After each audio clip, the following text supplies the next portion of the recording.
ഇന്ന് നമ്മൾ ഉണ്ടാക്കാൻ പോകുന്നത് ഒരു പാകിസ്ഥാനി മട്ടൻ ബിരിയാണിയാണ്. അപ്പോൾ ഞാൻ കുറച്ച് ദിവസം മുന്നേ ഒരു ചിക്കൻ ബിരിയാണി ഇട്ടിട്ടുണ്ടായിരുന്നു. നിങ്ങളത് കണ്ടിട്ടില്ലേ, കാണണം. അത് സൂപ്പർ റെസിപ്പിയാണ്. അപ്പോൾ അന്ന് നമ്മൾ ഒത്തിരി എഫേർട്ടിട്ടാണ് ആ ബിരിയാണി ഉണ്ടാക്കിയത്.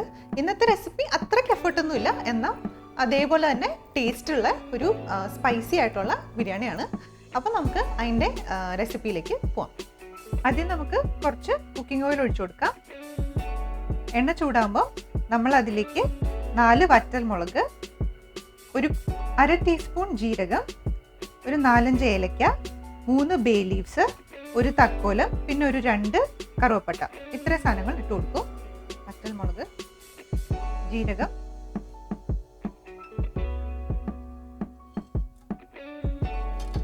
ഇതിലേക്ക് നമ്മൾ 1 കിലോ മട്ടൺ പീസസ് ഇട്ട് കൊടുക്കുകയാണ്. സൂക്ഷിച്ചിടണം. നമ്മുടെ മട്ടൺ അടുപ്പത്ത് കുറച്ചു നേരം കിടക്കട്ടെ. ആ സമയം കൊണ്ട് നമുക്ക് ഇതിലേക്ക് വേണ്ട മസാല പൊടികളെല്ലാം പൊടിച്ചെടുക്കാം. അതിനായിട്ട് 3-4 ബേ ലീവ്സ്, 4 ചെറിയ ഏലക്ക, 2 വലിയ ഏലക്ക, 2 കറുവപ്പട്ട, തക്കോലം, 3 ഗ്രാമ്പൂ, ഒരു ടീസ്പൂണോളം കുരുമുളക്, പിന്നെ ജാതിപത്രി, പിന്നെ ജീരകം ഞാനൊരു ടേബിൾ സ്പൂൺ എടുത്തിട്ടുണ്ട്. ഇത്രയും സാധനങ്ങൾ നമുക്കൊന്ന് മിക്സിയിൽ അടിച്ചെടുക്കാം. അപ്പം നമ്മൾ നമ്മുടെ സ്പൈസസ് പൊടിച്ചതാണിത്. അത് നമുക്ക് ഇതിലേക്ക് ഇട്ട് കൊടുക്കാം. മിക്സ് ചെയ്യാണ് നല്ലോണം. ഇതിലേക്ക് നമുക്ക് 1 ടേബിൾ സ്പൂൺ മല്ലിപ്പൊടി, 1 ടേബിൾ സ്പൂൺ മുളക് പൊടി, 1/2 ടീസ്പൂൺ മഞ്ഞൾപ്പൊടി, 1 ടീസ്പൂൺ ഇഞ്ചി പേസ്റ്റ്, വെളുത്തുള്ളി പേസ്റ്റ്, 1 ടീസ്പൂൺ ഉപ്പ്, ഇത്രയും സാധനങ്ങൾ ഇട്ട് നമുക്കൊന്ന് നല്ലോണം മിക്സ് ചെയ്ത് കൊടുക്കാം. ഇതിൻ്റെ പുറമെ നമുക്ക് ഒരു 4-5 പ്രൂൺസ് ഇട്ട് കൊടുക്കാം. പ്രൂൺസ് എന്ന് പറഞ്ഞാൽ നമ്മുടെ ഡ്രൈഡ് ആയിട്ടുള്ള പ്ലംസ് ആണ്. അത് ഞാൻ കുരു കളഞ്ഞ് വെച്ചിട്ട് ഇതിലേക്ക് ഇട്ട് കൊടുക്കുകയാണ്. ഇത് നിങ്ങൾക്ക് ഇഷ്ടമനുസരിച്ച് ഇട്ട് കൊടുക്കാം. ഇതിൽ കുറവോ കുറച്ച് കൂടുതലോ ഇടുന്നതിൽ കുഴപ്പമില്ല. ഇതിലേക്ക് ഞാനൊരു 6 പച്ചമുളക് അരച്ച് വെച്ചത് ഇട്ട് കൊടുക്കുകയാണ്. ഇത് 4 ഉരുളക്കിഴങ്ങ് തൊലി കളഞ്ഞ് വെച്ചതാണ്. ഇതും കൂടെ നമുക്ക് ഇതിലേക്ക് ഇട്ട് കൊടുക്കാം. നമ്മുടെ പാകിസ്ഥാനി മട്ടൻ ബിരിയാണിയിലൊക്കെ പൊതുവെ ഉരുളക്കിഴങ്ങ് അവർ ഇടാറുണ്ട്. ഇനി നമ്മൾ ഇതിൻ്റെ അകത്തേക്ക് 1 ക്യാൻ ക്രഷ് ടൊമാറ്റോസ് അല്ലെങ്കിൽ ടൊമാറ്റോ പ്യൂരി ഒഴിച്ചു കൊടുക്കാം. നമ്മൾ 4 ഉണ്ടമുളക് കൂടെ ഇട്ട് കൊടുക്കുകയാണ്. 1 ടീസ്പൂൺ വിനാഗിരി, 1 ടേബിൾ സ്പൂൺ നാരങ്ങ നീര്, ഇത്രയും കൂടെ നമ്മൾ ഒഴിച്ചു കൊടുക്കുകയാണ്.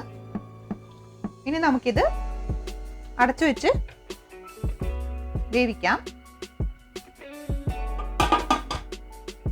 നമ്മൾ ഇനി ഒരു 3 വിസിൽ അടിക്കുന്നവരെ വെയിറ്റ് ചെയ്യണം. നമ്മുടെ മട്ടൺ റെഡിയാവുന്ന സമയം കൊണ്ട് നമുക്ക് ചോറ് റെഡിയാക്കാം. ആദ്യം ഞാൻ കുറച്ച് കുക്കിംഗ് ഓയിൽ ഒഴിച്ചു കൊടുത്തു. 2 ടേബിൾ സ്പൂൺ ഗീ ഒഴിച്ചു കൊടുക്കാം.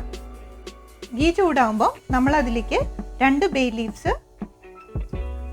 വലിയ ഏലക്ക ഒരെണ്ണം, ഒരു തക്കോലം, 2-3 ഗ്രാമ്പൂ, 2-3 ഏലക്ക, പിന്നെ ഒരു കറുവപ്പട്ട, ഇത്രയും സാധനങ്ങൾ ഇട്ട് കൊടുക്കാം. അതിലേക്ക് നമ്മൾ കഴുകി വെച്ചിരിക്കുന്ന 2 കപ്പ് ബസുമതി റൈസ് ഇട്ട് കൊടുക്കുകയാണ്. അരി ഞാനൊരു അരമണിക്കൂർ കുതിരാൻ വെച്ചായിരുന്നു. ഇതിലേക്ക് നമുക്കൊരു 1/2 ടീസ്പൂൺ മഞ്ഞൾപ്പൊടി ഇട്ട് കൊടുക്കാം. 2 പച്ചമുളക്, 1 ടീസ്പൂൺ വെളുത്തുള്ളി പേസ്റ്റ്, ഇത്ര ഇട്ട് നമുക്ക് ഈ റൈസ് നല്ലോണം ഇളക്കിയെടുക്കാം. ഈ ഗീയിൽ നമ്മളിപ്പോൾ ഇതൊരു 3-4 മിനിറ്റ് ഇളക്കിയിട്ടുണ്ട്. ഇനി ഇതിലേക്ക് നമുക്ക് വെള്ളം ഒഴിച്ചു കൊടുക്കാം. നമ്മൾ എന്തോരം അരി ഇടുന്നോ അതിൻ്റെ ഇരട്ടി വെള്ളം ഒഴിച്ചു കൊടുക്കണം. ഞാനിപ്പോൾ 2 കപ്പ് അരിയിൽ 4 കപ്പ് വെള്ളം ഒഴിച്ചു കൊടുക്കുകയാണ്.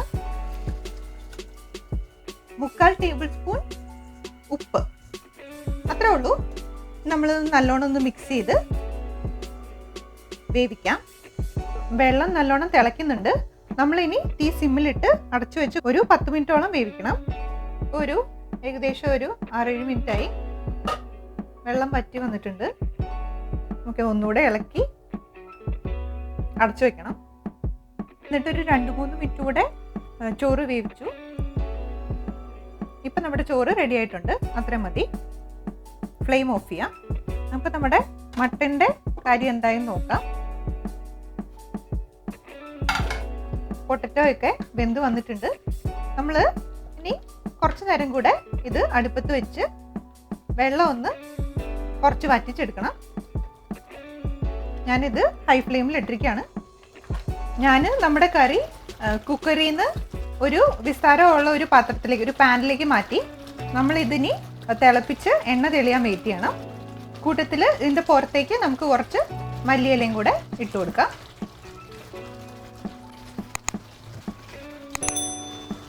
നമ്മുടെ മട്ടൻ ഗ്രേവി റെഡി ആയിട്ട് വന്നിട്ടുണ്ട്. നമ്മൾ നേരത്തെ റെഡിയാക്കി വെച്ച റൈസിൽ കുറച്ച് നിറം കിട്ടാൻ വേണ്ടി കുങ്കുമപ്പൂ കൂടെ ഒഴിച്ചു കൊടുക്കുകയാണ്. നമുക്കിനി ബിരിയാണി മിക്സ് ചെയ്യാം.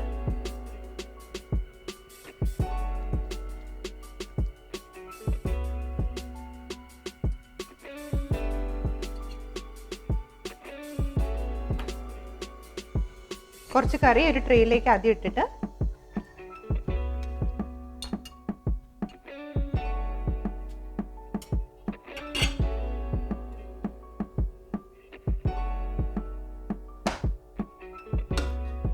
അതിൻ്റെ പുറത്തേക്ക് നമുക്ക് റൈസ് ഇട്ട് കൊടുക്കാം.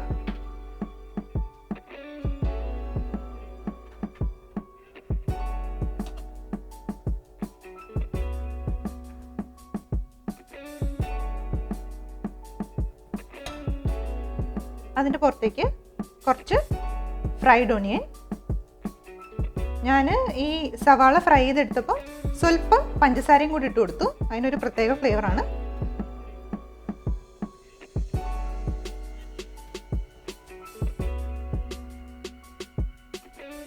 ഒരു സ്വല്പം ബിരിയാണി മസാല തൂളി കൊടുക്കാം. കുറച്ച് നാരങ്ങയുടെ ജ്യൂസ്. അതിൻ്റെ പുറത്ത് കുറച്ച് ഡ്രൈ ഫ്രൂട്ട്സ്, അണ്ടിപ്പരിപ്പും കിസ്മിസും ഇട്ട് കൊടുക്കുകയാണ്. ഇതേ പ്രോസസ്സ് നമുക്കിനി റിപ്പീറ്റ് ചെയ്യാം. അപ്പം നമ്മുടെ മട്ടൻ ബിരിയാണി റെഡിയായി. എൻ്റെ ചിക്കൻ ബിരിയാണി റെസിപ്പി ഇതുവരെ ട്രൈ ചെയ്യാത്തവർ ഉറപ്പായിട്ടും ട്രൈ ചെയ്യണം. ഞാനതിൻ്റെ ലിങ്ക് മുകളിൽ കൊടുത്തിട്ടുണ്ട്. അപ്പോൾ നമുക്കിനി അടുത്ത വീഡിയോയിൽ കാണാം. പിന്നെ ഒരു കാര്യം കൂടെ, ചാനൽ ഇതുവരെ സബ്സ്ക്രൈബ് ചെയ്യാത്തവർ ചെയ്യണം.